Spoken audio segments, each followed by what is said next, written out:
เขาบริเลนเขากับบริเลนสับเขายางเขา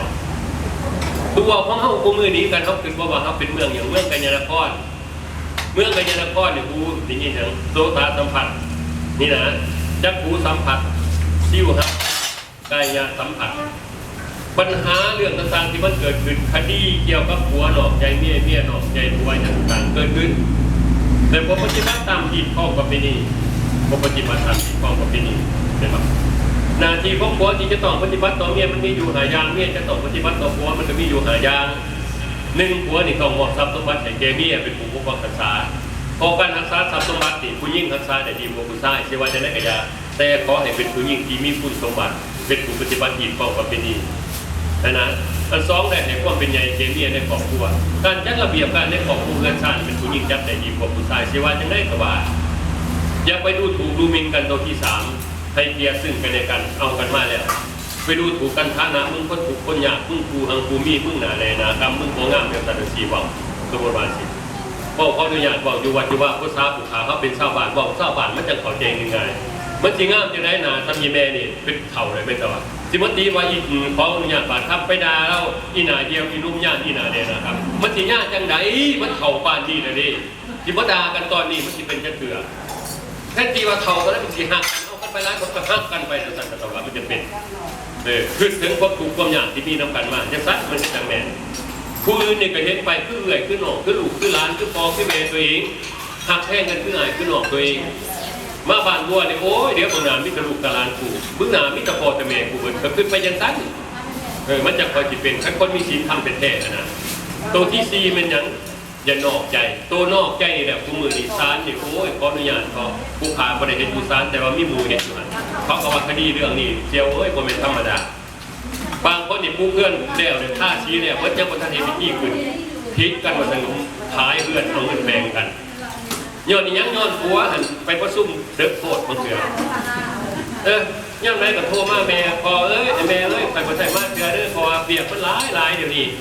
ในส่วนเทศกาลของวันชาเนี่ยเป็นโรคเคยแพ้วันหันวันดีวันวานเนาะ3 โมงจะคอยมาอยู่สั่นทุกมือเมียกระเตงว่าข่าวทานยังไงก็เมื่อยขาแล้วก็นอนดีบาดเนี่ยขันมาแต่คุณแหละเพิ่นก็กินอีไปเดี๋ยวนอนมาตั้งพากันนอนเซ้ยพอจะมากินข้าวบ่ถึงก็อยากมันเด็กแหละตัวนั้นแต่เป็นอีไปแล้วอีวันคนนี้ว่าตั้งพาคนหูกูดีสมมติว่าวันนี้ตัวที่5นี่มันไม่ดีอย่างนับเดียวกันมากผมเคยเห็นกับร่างกายกันจ้าเถื่อไปไซมาไซกับผมเคยเห็นกับร่างใจถ้าไหนกับร่างใจกันเรื่อยๆมันก็ดีขออนุญาตบาดข้ามภูเขาคนมาขอคนจริงว่านี่แว้นวงนี่ใส่เลยโอ้ยเขาขอสื่ออยู่ขายจันเถื่อเขาแจกเป็น10 บาทกับขายเมียให้ตัวนี้เป็นเขาย่องเมียโอ้ยแม่เอ้ยเจ้าตัวดีเจ้าใส่สินตัวดีจะเป็นมันงามเนาะหักเว้ยเมียเขาขายมูลเขาไรเงินเขาเลยเป็นเรื่องคู่จะมีเงินของเขางามบ่ตัวนี้โอ้ยงามที่เจ้างามเป็นพิเศษเลยมือแรกทิศนึงไปลึกข้าวไปดิมานอนมาแรกเนี่ยนะว่าปินหนาครับก่อนจับแขนมาก่อนก็ได้ที่กลุ่มกูว่าอะไรวันยังไงขึ้นไปเอากันมาหลายปีก็กลุ่มมือเดียวมันเป็นโคตรที่บอกแล้วเอามือมากพอสักมือเอาเวนซุปใส่หม้อหอมแก้มตองครับโอ้ยไปใส่ไปเล่นหนาเมียอยู่เขามือนี่จะได้นี่เนี่ยเพิ่มมาให้กำลังใจกันกูจักให้กำลังใจกันนะครับแต่นะวันนี้ผู้ขาเนี่ยผมมีเงินผู้ขาเมื่อบ้านไปปาเซ่ไปเหลือเงินประมาณมัน4-5 แสนเนี่ยก็เป็นทางสินเงินของรับเพิ่งนะของพี่น้องเขารับเพิ่งเขานะโอ้พื้นเท่าไรเขาบอกพื้น3 แสนเหมือนกันซื้อกันมากโอ้เขากับเซอร์ไพรส์ขึ้นกันภาษาจีนเขาเซอร์ไพรส์มันบอกแม่เขาก็เลยบอกเห็นว่าไม่เล่นมากกับแม่ถ้ามีความดียัดเส้นได้ส่งไปแล้วขับเนรูผมมันเป็นอีสังสมจากผู้มาปลูกแค่เราอ่ะไม่มีความดีแบบนั้นมากแม่จีนมากกับมือไปใส่จับแล้วก็เบิ่งเป็นยันโอ้ไปซื้อปากซอง10ของพี่น้องรับได้เลยโอ้งามเนาะก็หอมเนี่ยจังหวะก็หอมนะโอ้น้ำตาออกเลยเมียก็บอกว่าจิขึ้นเซอร์ไพรส์ตัวเองแบบนี้แล้วกินตอนทะเลาะกันแบบนี้มันก็ต้องเห็นอยู่เรื่อยๆต้องมองอยู่เรื่อยๆนะเมียก็ต้องจัดการให้มันดีอยู่เรื่อยๆอย่าไปยานกันเสียใจพิษก็ต้องว่าจะพิษจะเห็นสิบถือสมมติจะไปเรื่องร้ายนี่แม่พอดีมันได้จะมาเสีย12 โมงพยายามป่ายามลูกก็ตามแต่ไปคนเดียวสองมาแต่เวทแดง พอภัยอันตรายที่มันเกิดจริงกับเจ้าที่เมียก็ต้องบอกถึงผัวถึงป้ากันแต่มันมีเหตุผลที่จะต้องป้ากันนะอย่าเสียมันป้ากันโดยแบบปริยายบ่มีอย่างสันบ่แม่นี่แหละคือเหตุผลว่าพี่นี่พวกเขาต้องใช้ตู้ดอกมาบอกกันขึ้นอย่าเห็นบุญเกินชื่อบุญส่วนหลายคนเอาเนี่ยมาชื่อบุญมาชื่อที่เอาเงินมาเกณฑ์อาจารย์แล้วพระเขามาเกณฑ์อาจารย์เกณฑ์แต่ของพ่อพ่อเวลาที่เขาขอพรจนเขาปาถนาเนี่ยสักตัวเด้อให้คนหน่อยถึงเลขเด้อสักตัวเด้อมีบางคนนี่ผัวไปดินสาวไปเอาเมียหน่อยกับทุกน้ำผู้บ่าอยู่วัดกับทุกย้อนอาจารย์เด้อเมียคนหน่อยนี้ป้าผัวคนหน่อยนี้ป้าดิ3 เดือน 4 เดือน 6 เดือนแล้วประมาณจะไร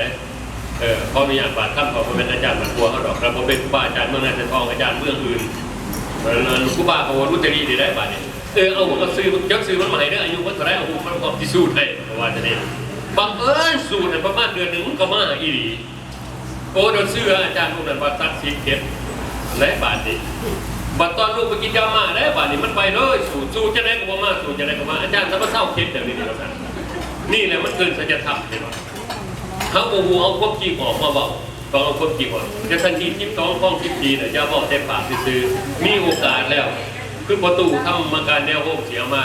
หลังจากครูบาอาจารย์ประเทศนาวาเก่าเนี่ยเอามาสนทนากันเรามาบอกกันจีบของประเพณีนี่ยังปีใหม่บ่อยต่างๆมาบอกกันอย่าสู้ไปถือกันเพื่อเอาแต่บุญกุศลเอาแต่ความดีจากพระเจ้า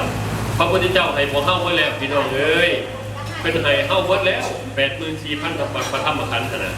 แต่พวกเขาจะไปขออย่างอีกจากเพื่อนนะไปขออย่างอีกพ่อแม่ก็ให้ลูกไว้แล้วลูกที่ขออย่างอีกจากพ่อจากแม่มีบางคนนั้นว่าอีแม่ไปแล้วก็ให้ไปนะตายเกิดจากท้องมาจนเป็นตัวพดโคโลอยู่ว่าเราบ่ให้ที่สั่งถ้าเราบ่อยากได้เขาแล้วเขารับมากินยาเขารู้ถิ่มตายจะยังนอนคนไปแล้วได้2 เม็ดแต่ว่าอันนี้แพงลูกที่ตายออกมาลูกกับว่าพ่อแม่ประหารโตนี่นะนั่นแหละอยู่ในหีบทิพย์2อยู่ในห้อง14นี่นะสิว่าออกกันได้ประมาณ30 นาทีหรือเกินชั่วโมงนึงนี่เบิดพอได้ถ้าอยากให้มันเข้าใจกันดีๆนี่มันจะต้องใส่เวลาค้นครั่วกันมือนึงให้เข้าใจว่าเป็นยังไม่จะเป็นอย่างซี่เป็นยังไม่จะเป็นอย่างซี่ถ้าหากยังบอกเข้าใจยังจะดีเลยนี่ก็หมายความว่าเขาจะเห็นผลดีจะหมดอะไรกว่าเนาะจังนั้นต้องท้าต้องเยี่ยนถ้ามาเยี่ยนก็เป็นไปนั่งเยี่ยนดูเยี่ยนออกพี่น้องเยี่ยนอยู่ในวัดนี่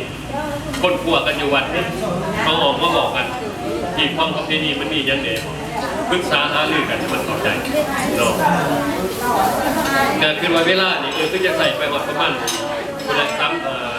คนละ10 ปลายถึง3 นาทีเนาะให้11 โมงกับผู้แต่งว่าเขากันแต่งไปนั่งผู้พากันจะเฝ้าพออยากให้มันพาใจว่ามีอะไรที่พี่น้องอยากจะถามขออนุญาตขอผู้พานี่คนไทยๆเป็นจริงๆเลยว่าอะไรพี่คุยเดียวนึงเนาะที่ว่าจะได้แต่ว่าผู้พาพยานฆ่าดอกขาประโลดท่านผู้พาฆ่าพี่น้องอยู่บ้านพวกก่อนทิพย์พอนะผู้พาที่เขาได้ผู้พาที่เป็นคนกลัวไม่เนี่ยเสียเอาลงตัวเองสิลงมาเองสิมาตอบเอง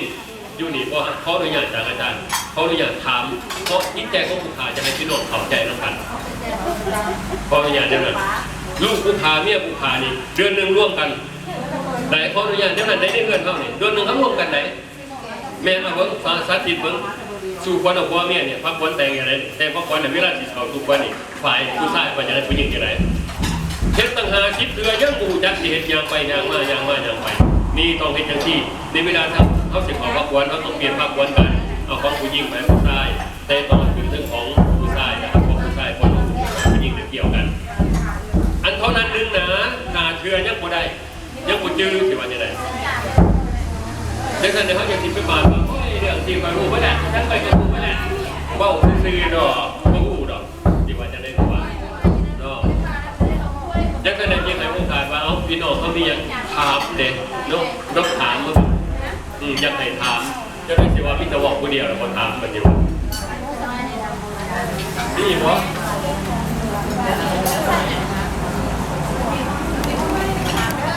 เอาถามเรื่องดูร้านคนใดก็ยีกถามมาโลดมีอย่างกระถามขออนุญาตท่านตบาดเลย มีบ่อยากตัวไหนมันเห็นคืออยากตัวเห็นคือบ่ว่าหอดย่ำหยาดจึงเคยเห็นหน้าย่ำตายจึงเคยเห็นพานูกัดกูจึงเคยเห็นคุณแววเห็นเนี่ยจึงเคยเห็นคุณพ่อคุณแม่ต้องเย็นมันหูไว้พอไปเศร้าลูกพี่ตีต่อไปก็จะเป็นคนเขาจะจิตเอาใจว่ายังอยู่เห็นผมมีทางต้องเขาไป